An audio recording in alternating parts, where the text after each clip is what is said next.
Hi, my name is Sahota. I'm head of Year 11 at Denbigh High School, and I'm going to look at how to use Google Suite to track students. Um, to sign into Google Suite, you need to log on via your email, and you will find nine boxes at the top, which contain the various apps you use. Google have also created a shortcut for the apps you use most commonly. Um, for this video, I have created a folder within my drive, and I have made copies of various different forms of tracking methods and taken out students' names for safeguard reasons. Um, One of the ways I track students is for behaviour.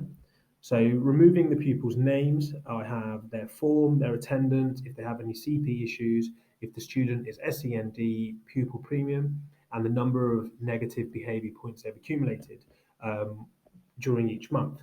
So let's look at pupil A. Pupil A started in September with a very bad month, picking up a number of points. Then had a better month in October, and again had an inconsistent month, but then has improved. As you can see, with the tracker, students have overall improved, and there's more greens than there is reds and ambers. Um, by doing this, I can then keep a track of how students are behaving over a term, and I can then start to put the right interventions in place.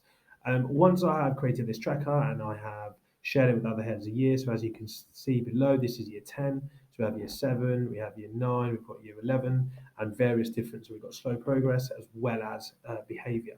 I will then add this information per form every week for form tutors to go through. So this will be a form's behaviour for negative points per week. So form 1 had the most amount of concerns with 10 concerns in a week. I will ask the form tutor to address the form, and I will speak to individual teachers myself. Students who have more than 2 behaviour points will need to come to see me, and they will be placed on a pastoral behaviour report. This is something I can then add into my drive, and staff can access at every Monday and speak to students about that for the following week. After behaviour, another thing I will look at quite commonly is progress. So on this Excel sheet, we have taken out students' names. I have SEND, more and more stable, looked after, their house, free school meals, and if they're pupil premium or not. I have some prior data of each student, and I will use this sheet to track how students are progressing. So in the school that I'm at, 1 is good progress, 2 is okay, and 3 is slow. By clicking on this button here, I'm able to turn the filters on, and I can now filter to find certain students. So I've already got a filter in place for maths. So anyone who's on a 3 is making slow progress in maths. If I now wanted to target students making slow progress in maths as well as English, again, just by clicking on the filter, I can then clear all, select 3, and I will now have a list of pupils who are making slow progress in both maths and English. I can then speak to the head of department and put the interventions in place. Just by looking at this, I can see that this cohort is generally a middle or low attaining group.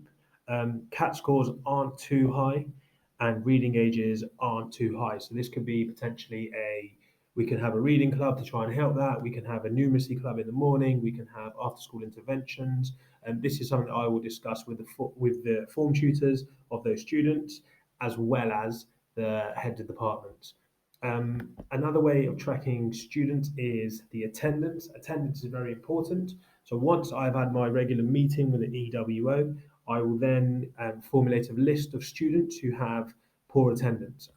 Names will go here, forms will go here, and their percentages will go in this column. I will then give this information to staff, form tutors in particular, to speak to students.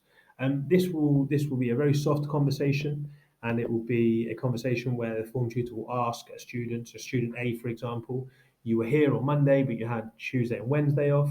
How can we get around this? Thank you for listening.